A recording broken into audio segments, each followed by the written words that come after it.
Welcome everybody to today's and the first episode of Better Than We Found It, the podcast focusing on sustainable leadership and executives thinking about how they're purpose-driven in their approach to business.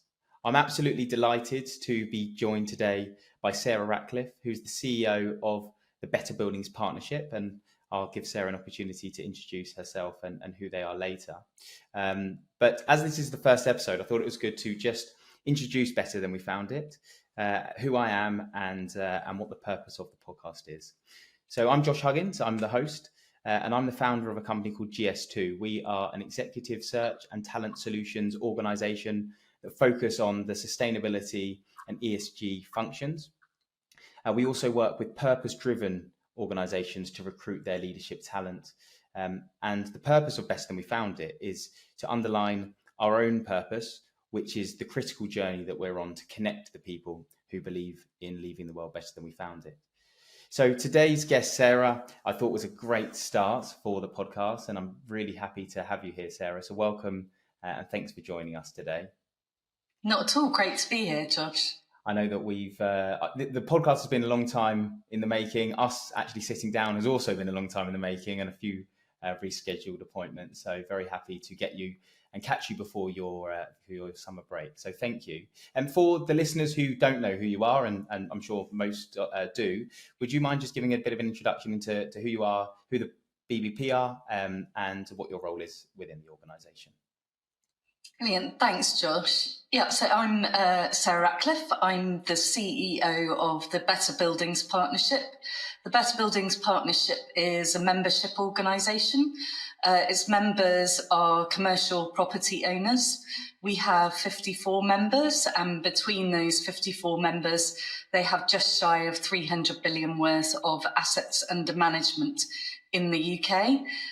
They are all members of the BBP because they're committed to working together to improve the sustainability of commercial real estate portfolios. As the CEO of the Better Buildings Partnership, I oversee the organisation's strategy, but I'm also quite good at making tea as well. We're a really tiny team, so we all do a little bit of everything. Excellent. Well, thank you for explaining that. Really keen to understand more about the BBP today and your background. And I think to start with, and something that I'm really keen to talk to all of my guests about, is about your own passion and interest in the environment and the natural capital. So can you tell me, when did you first start to take real interest in this? And was there a pivotal moment in your childhood that made you want to focus on this career path? Yeah, so I grew up in the countryside, in a small town in the countryside, and I literally had nature almost on my doorstep. We had a small garden and a field at the end of the garden, and I used to hop over the brook into the field and go and spend a lot of time in my younger years wandering around in the fields, getting very muddy. And so being in nature has always been a passion for me.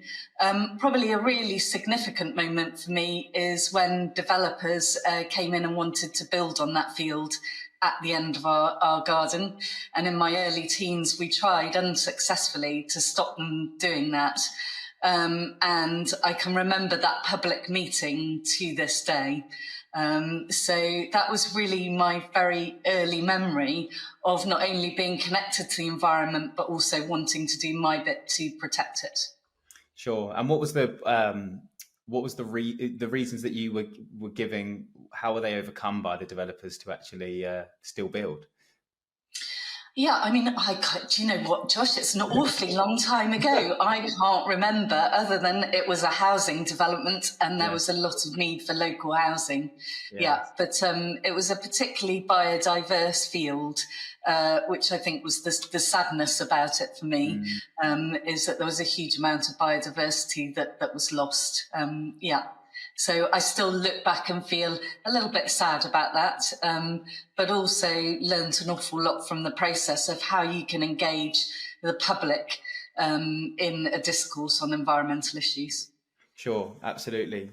So moving on to your career then, and I suppose the pivotal moment in really driving sustainability forward was when you joined Upstream, as it was known back then, at its inception under David Cadman. Tell me a bit about how that came to be and the journey that you played in the business expansion over the next 10 or so years. Yeah, so I came to know David Cadman through something called Forum for the Future. So I was very fortunate to be selected as one of the first scholars on the Forum for the Future leadership programme, which is a Masters in Sustainable Development, which back in the day was quite an unusual Masters. Yes, there weren't that many of them. And Forum for the Future was a relatively new organisation then, and it was set up by Jonathan Porritt, Sarah Parkin and Paul Eakins, three eminent environmentalists. And I was really fortunate to go on that scholarship programme to understand all the different sectors of society and the role they had to play in sustainability, but also have some really high quality lectures from people who'd really been treading the boards of environmentalism for quite some time. And whilst I was on that scholarship programme, we had to produce a thesis as part of our scholarship programme, and mine was on the built environment. And I met David Cadman and he supervised my dissertation. And so when I left Forum for the Future and graduated from the scholarship programme, David asked me if I would like to go and join him and set up a consultancy engaging with major property owners on sustainability. And David actually had a background in commercial property. He was involved in a number of different ways, but most significantly working for an organisation called Property Market Analysis. So they forecast commercial property investment portfolios. And so David came with a very strong knowledge and connections to the commercial property sector. And when he and I first started working together, the first thing that we did was really set about understanding where those commercial property owners were on their journey towards sustainability, through benchmarking them in what now seems like a very basic way, and then helping take the first steps towards developing their environmental strategies. So that's where it all started. Great. So just to be clear, when you first started with David, that was the inception of the business. You started on day one. Yeah, it was, absolutely. And I was a fresh graduate out of the scholarship programme. So I was at the point of which in my career, which I was willing to take a risk. Yes. And I very much enjoyed David's company and enjoyed working with him. And it proved to be not a bad decision. Yeah. Sure. Was it just the two of you, or were there any other individuals in the business at that stage? To begin with, it was just the two of us. And then after a year, we were joined by Julie Hirigoyen, who many people in the sector will know has been the chief executive of the UK GBC most recently, although she's just stepped down from that role. Yes, and we'll move on. We'll move on to that later for sure. But just take me back to then. So what year was this in when you founded Upstream? That was in 1997. Wow. So you must have faced quite a bit of adversity in selling this solution to a very commercial world at that time, who probably didn't have a huge amount of interest or even insight into what you were trying to do. Could you share some of the challenges that you faced back then, and how you were able to overcome them? Yeah, sure. I mean, I think there are some interesting challenges within the property sector. I think, first of all, it was the very early stages of understanding what its environmental impacts were at that point. There were not necessarily any legislative drivers in place for them to do so, or very little anyway. So what we were really trying to do was, in the early days, was very much make the business case for addressing sustainability with those owners, and really just putting some quite basic building blocks in place. In doing that, I found that one of the interesting techniques that we've used, which is still something that I do a lot of today, is benchmarking. Because one of the attributes of the commercial property sector is that it's very competitive. Yes. And so if you can find a way of benchmarking organizations against one another and demonstrating that somebody is further ahead than you, then effectively quite often they want to know why and what they need to do to catch up. So there was a challenge there, but there was a technique in response to that. I also think that the sector is one that's quite slow to change generally. It's partly to do with the nature of the built environment. Development happens at a certain pace, but when you've got existing portfolios, it takes quite a lot of time to sort of change those portfolios. So that was a challenge we faced. I think also personally, I faced challenges associated with being a sustainability advocate in a sector that wasn't necessarily particularly receptive at that time. And also clearly being a woman in what was a very male-oriented industry. Yeah, so Sure. lots of challenges there, Josh. Yeah, absolutely. Obviously it started to gain traction.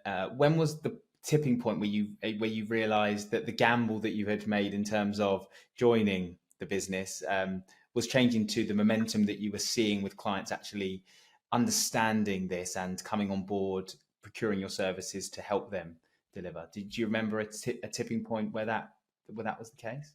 Yeah, I don't remember a particular tipping point. What I do remember as a business is that in the early years, our growth is very organic and not exponential.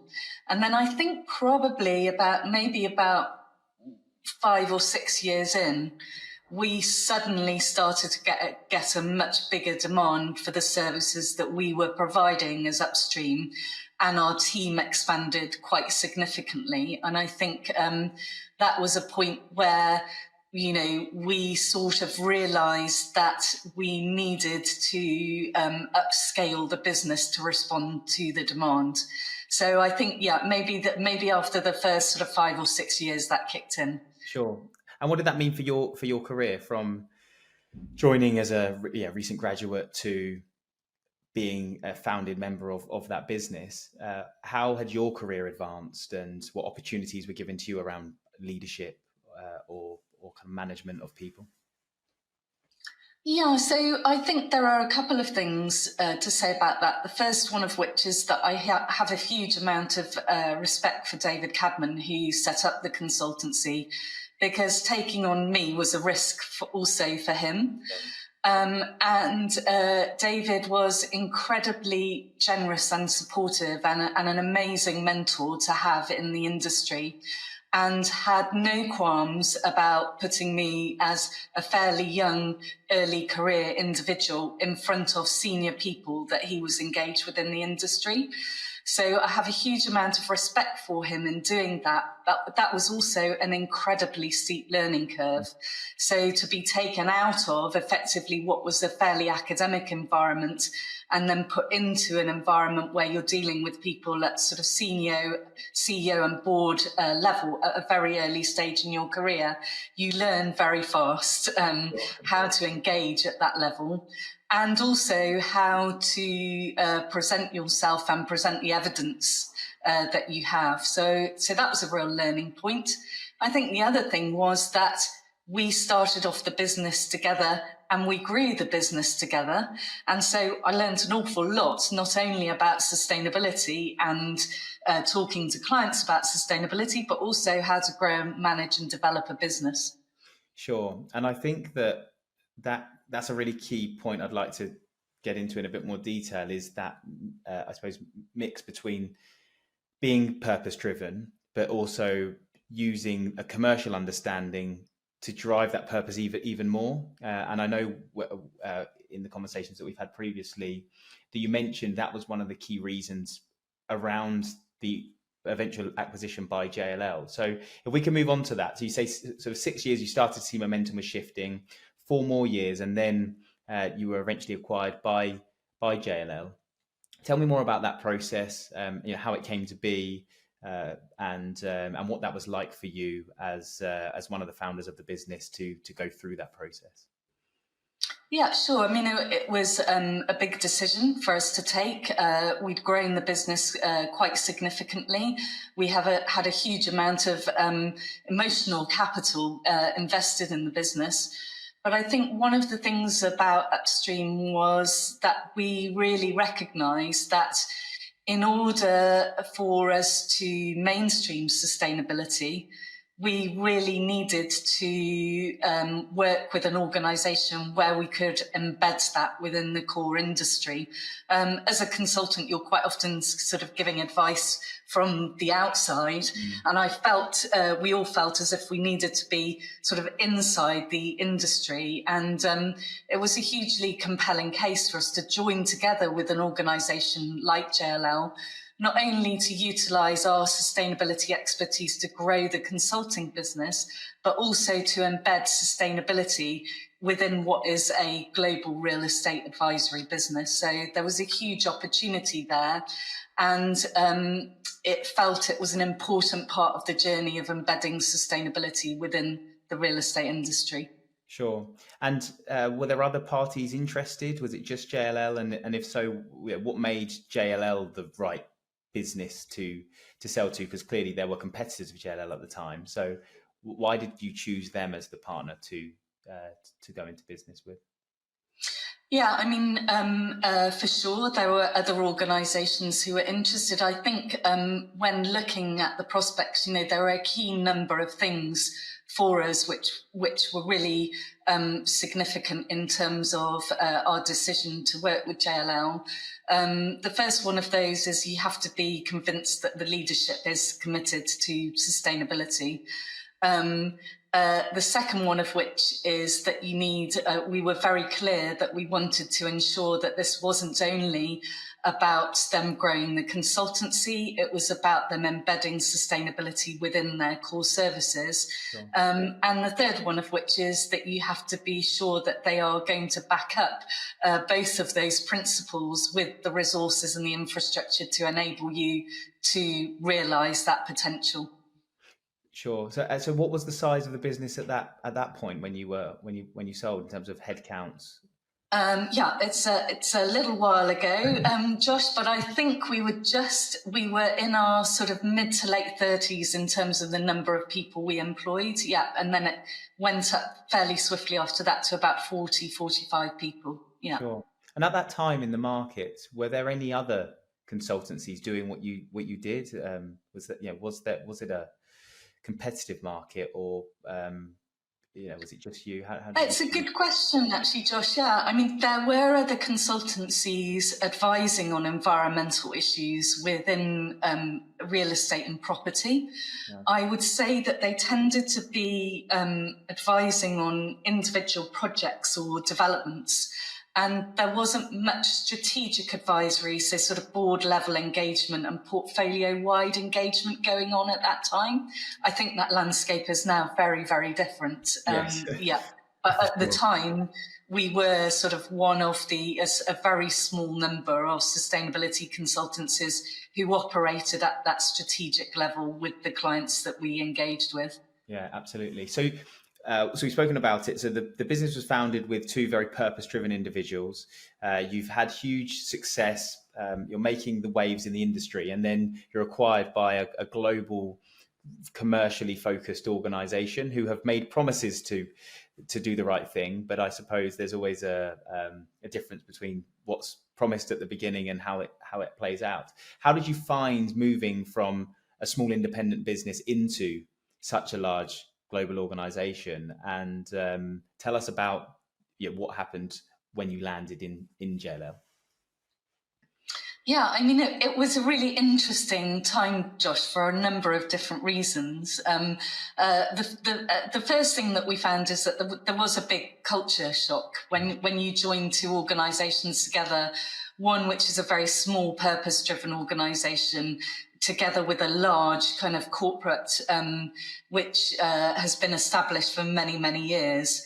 And so it was quite interesting. And I think we were observed with fascination by some of the people who worked within JLL. But I always find with that kind of thing, once you get to know the people within the business and take the time to do that, there's always a lot of common ground. And I think it was, it took us time to get to know people within JLL and find that common ground. But once we did, it was a very receptive organisation and one that respected the value that the consultancy had to bring with it. I think the other interesting thing about the particular time that we were acquired was it was just before the financial crash. And so it was a really interesting time, and I learned an awful lot in terms of actually working in a business where you're going through quite a challenging time commercially. It's testament to JLL's commitment to upstream, but also to the importance of sustainability that the consultancy part of the business weathered that storm. Sure. And you stayed on for 4 years, I think it was, in a European, with a European remit. So could you talk to us about what role you actually moved into and how that worked in conjunction with what upstream had been and where JLL wanted to take it to, and then the individual impact that had on you and your role and remit responsibilities that you had? Yeah, I think there were several things that happened in that time. The first task was very much to transition the business into becoming part of JLL. So that was really interesting and really fascinating to get a greater insight into some of the services that a large commercial real estate advisor like JLL provides, and to really try and get to grips as to how you interweave sustainability into those. So things like real estate advisory, things like markets, capital markets, transactions, valuations, leasing, and so on.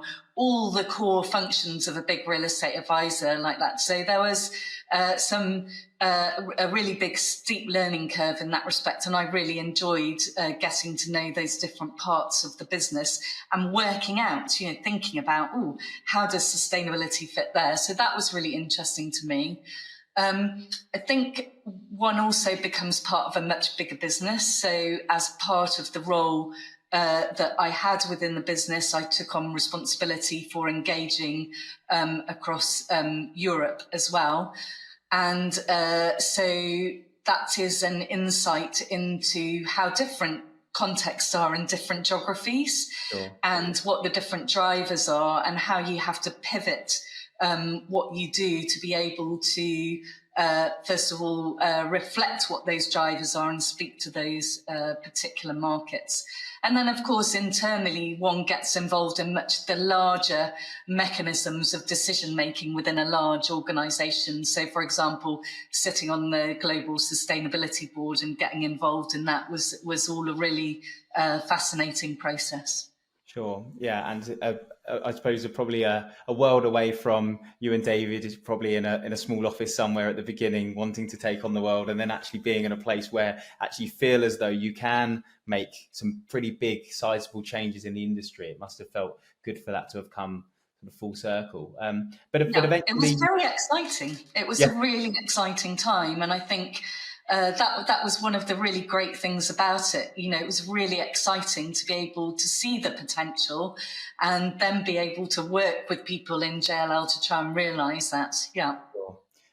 But it did come to an end after 4 years, I think, of you being there. So talk to us about why that ended. And then I know there are a number of different things that you did, including founding your own consultancy.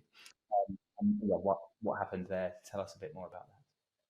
Yeah, I think what happened, Josh, was a number of things, really. One of which is that I already had one child, but then I had a couple more children.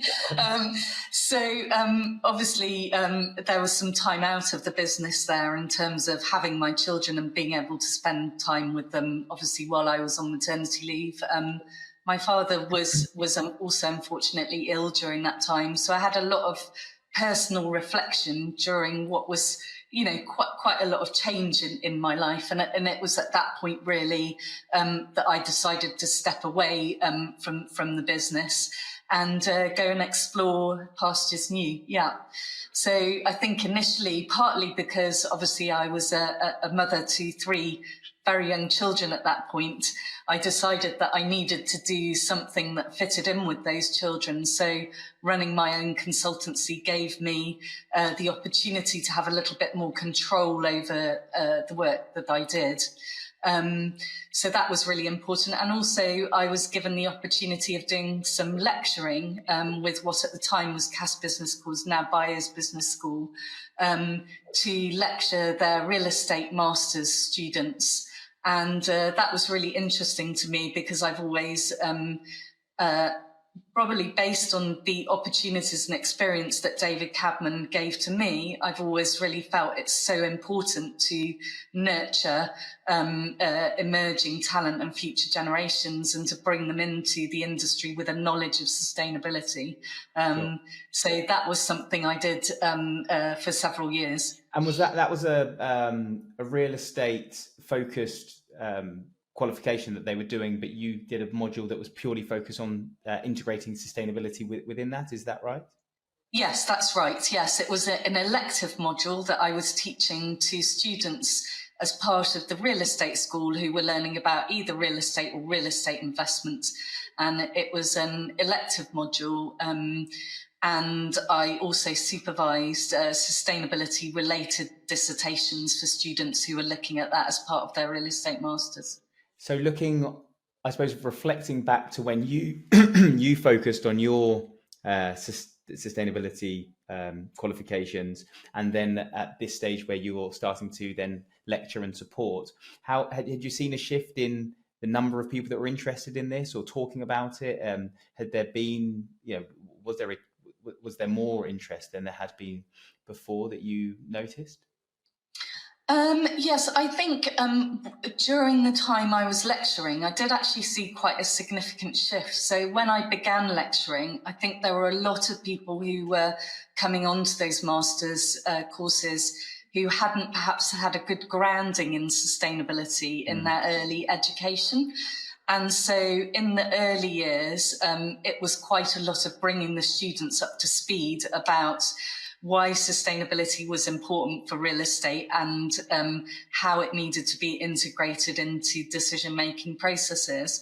As I sort of progressed later in the time that I was with Cass, I began to notice that the students were coming to the course with a much better grounding in sustainability, which is obviously great to see, but also really exciting because one could really have some really fascinating discussions with them where they would challenge, where the industry was, and they would bring new perspectives, which I always found really interesting to engage them in. Yeah, sure. I can see that.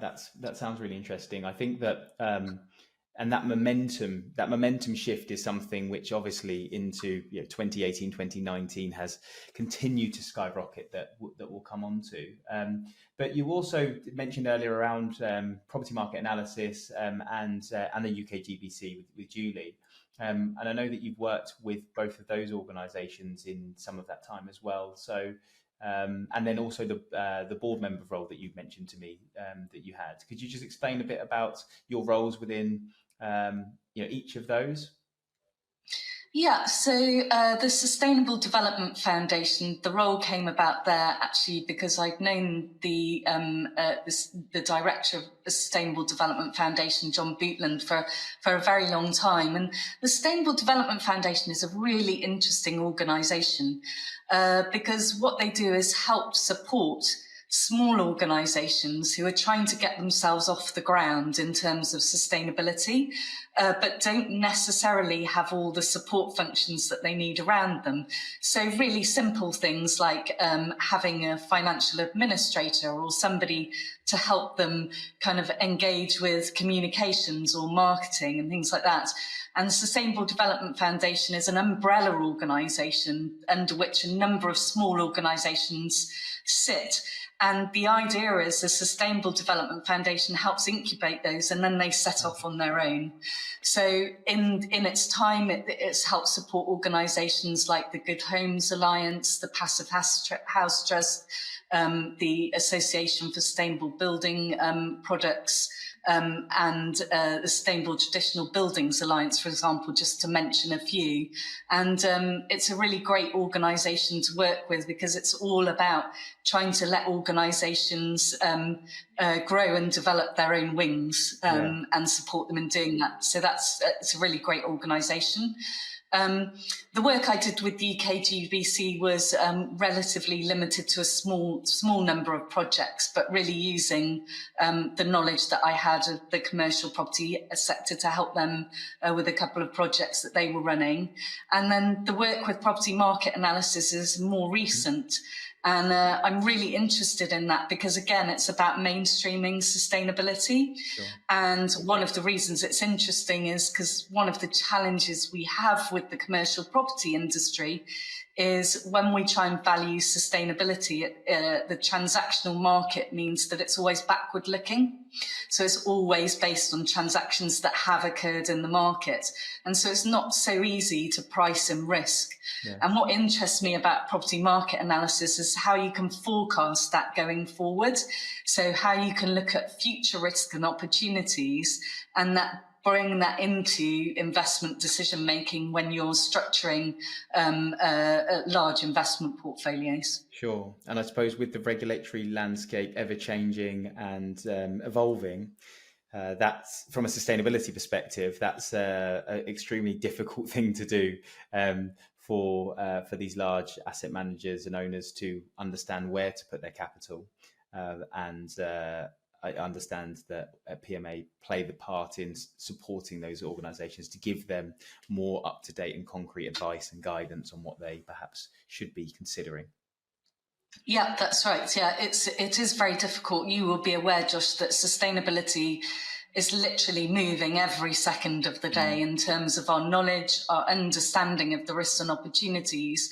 And so really trying to get hold of those and measure them and analyse them so that you can use that data to make investment decisions is really tricky. And it's a challenge that PMA is taking on. Great. So to your point of mainstreaming sustainability, and I suppose finally, but definitely sort of not least into the Better Buildings Partnership then, I remember because we were connected through a mutual connection, Ian Grauck, who I always remember the conversation we had because he mentioned a wonderful lady called Sarah who worked for a fantastic organisation called the Better Buildings Partnership, who punched well above their weight, but for their size and scale were very small but very powerful too. So for those people who don't know much about the Better Buildings Partnership, it would be really great to just dive into more around exactly what you do with your members. You've mentioned already the size and scale of them and who they are. But yeah, could you give some practical examples of things that the Better Buildings Partnership do and how you support your membership community? Yeah, so I think in terms of the things we do at BBP, our aims are all around transforming the market, improving professional understanding and providing the sector with the tools that they need to implement sustainability. So to give you some examples of the work that we do sort of under each one of those kind of categories, in terms of providing leadership, the BBP Climate Commitment is a really good example of that, where our members got together and were very keen to demonstrate how the commercial property sector was showing leadership on sustainability, but particularly on climate change. And they asked us to develop a climate commitment for them, but specifically for real estate owners. So we've done that. We have 34 signatories to that climate commitment. It's all about delivering net zero carbon buildings by 2050. And it has been transformative for the industry, because one of the commitments that signatories make was to produce net zero carbon pathways for their portfolios. And that has been an incredibly useful exercise, but also an incredibly challenging exercise when one discovers actually what the nature of their carbon footprint is. But it's also been really helpful in terms of them actually quantifying it and then thinking about how they could manage it. So that's one example. In terms of upskilling and improving professional understanding, at the BBP we have a wide range of activities where we share knowledge amongst our members. So lots of working groups and roundtables covering everything from renewable energy, carbon pricing to social impact.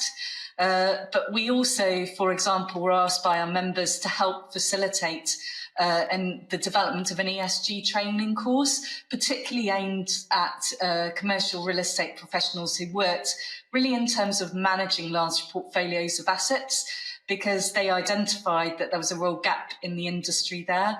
We developed that several years ago, and over 600 people have now been upskilled through that course. So that's a really great example of where there was a demand from our members that we helped to facilitate, and then in partnership with an organisation called Hillbreak have delivered that and helped to upskill the sector. And then in terms of practical tools, the BBP is quite well known for the toolkits it produces. And we try and produce toolkits that our members can really use in their everyday roles. So that includes things like, for example, our most widely used toolkit, and one that we're currently reviewing is our Green Lease Toolkit, which is all about developing legal clauses for leases that can be integrated and actually help inform the relationship between the owner and occupier. We have a low carbon retrofit toolkit, an acquisitions toolkit. We're developing a managing for performance framework. We have a responsible management property toolkit. The list goes on, but you get the idea. We're all about kind of providing practical tools that our members can utilise. Sure. And in such a competitive world that commercial property is and can be, how do you find the collaboration between members and I suppose the role you play in perhaps not divulging individual company trade secrets, but also working to the greater good from that purpose perspective? How do you find those two worlds colliding, collaborating, or conflicting with each other? I think what's really interesting about the BBP, and one of the things I love about it, is that we're a very small executive. So there are only 9 of us in the BBP executive team. But actually, I think of us as a family of a much larger group of people. So we have 54 members. Sometimes we might engage with 6 or 7 people within those individual organisations. So everything we do is created by our members, for our members.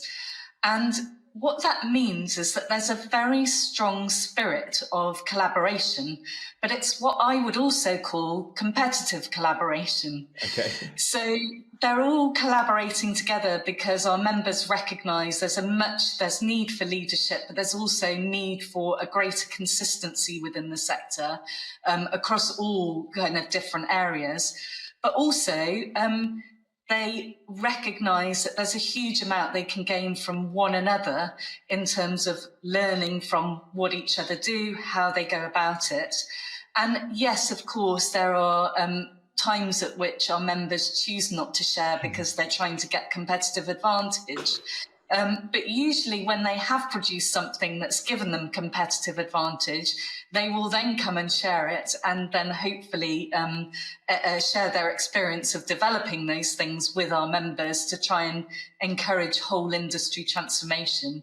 So I think it's a really positive group of engaged members that we have that are not only sort of in the BBP for their own interests, but they also recognise that they're making a wider contribution to the sector.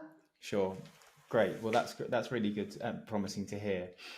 Last on the BBP, then, you mentioned in our previous conversation about your 2030 vision and strategy.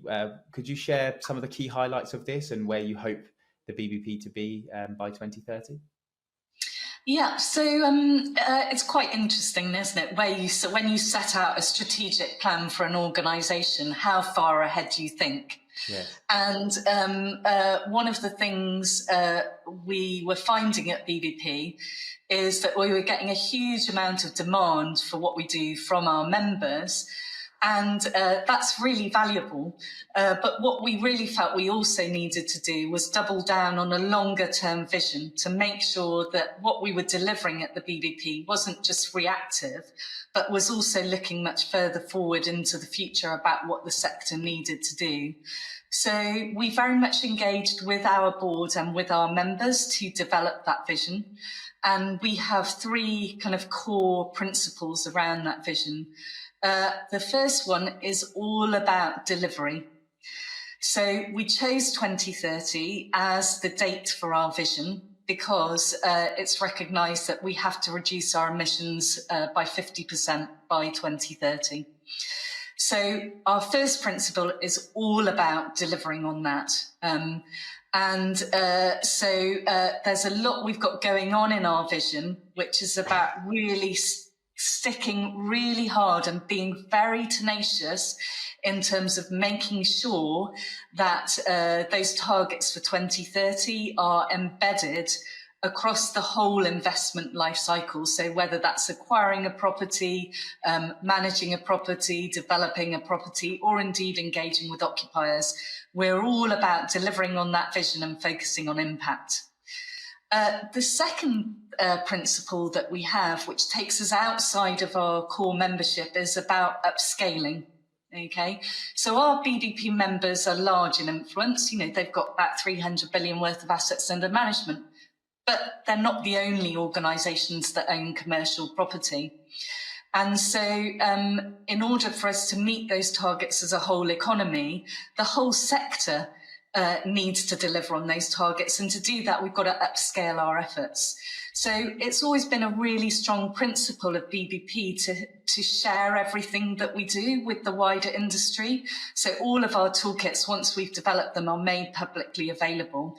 And we're going to really try and make sure that we put a huge amount of effort into ensuring people have access to those, but also linking them with upskilling, for example. So there's a big piece there around upscaling. And then finally, our third principle is all about collaboration. The BDP is only one organisation in this space. There are many other organisations who are doing fantastic work to contribute to the sustainability of the sector. We as organisations need to collaborate with one another in a very radical fashion if we are going to be able to deliver the change we need to see in the sector. So one of the things that BDP is really keen to do is to develop different models of working with other organisations and to really test our own kind of commitment to radical collaboration, not trying to always own the space, trying to support things that other organisations are doing, and also trying to just ensure that the really good work by lots of organisations is getting out where it needs to be within the sector. Sure. No, that sounds excellent, and I think that where you sit and what you do, that radical collaboration is a great way to summarise it. But I think a lot more organisations could learn from that, because fundamentally, as I know you believe, there is no way that we achieve the goals and targets that we have to unless we collaborate and do so in a far different way than has ever been done before.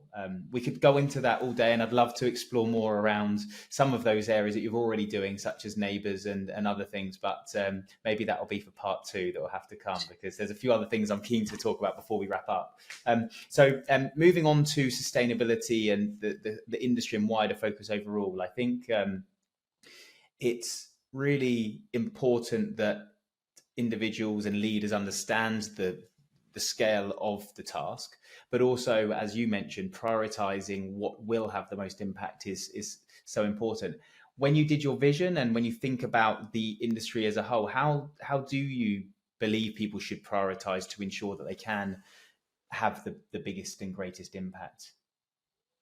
Yeah, it's a really interesting and a really important question, Josh. And I come from sort of old school sustainability education, where we talked about the three legs of the sustainability tool, which were environmental, social, and economic. Actually, although we see now we've evolved into environmental, social, and governance.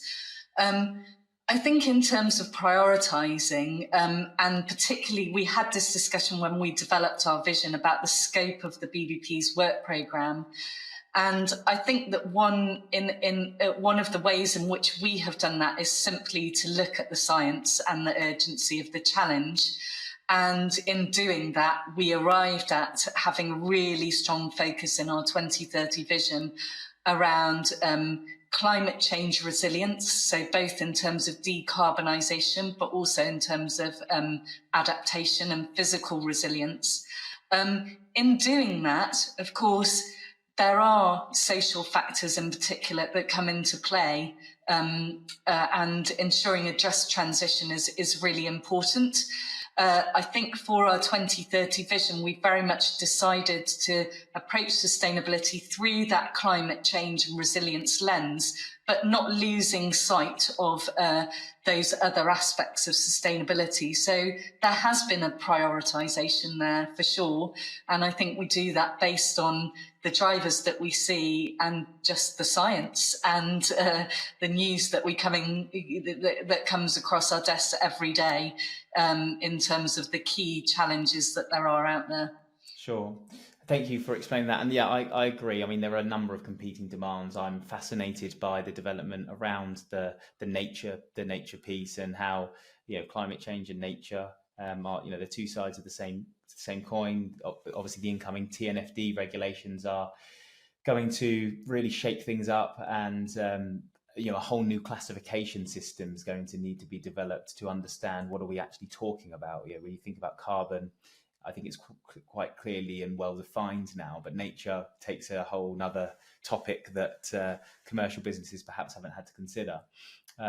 But each organisation is well placed to perhaps deliver more in one area than another. And if we don't prioritise, I think that we could end up doing a lot of things not so well. So it's good. And I think what you mentioned around the BBP knowing your part to play in the industry is really crucial, that people own that and can really develop that forward.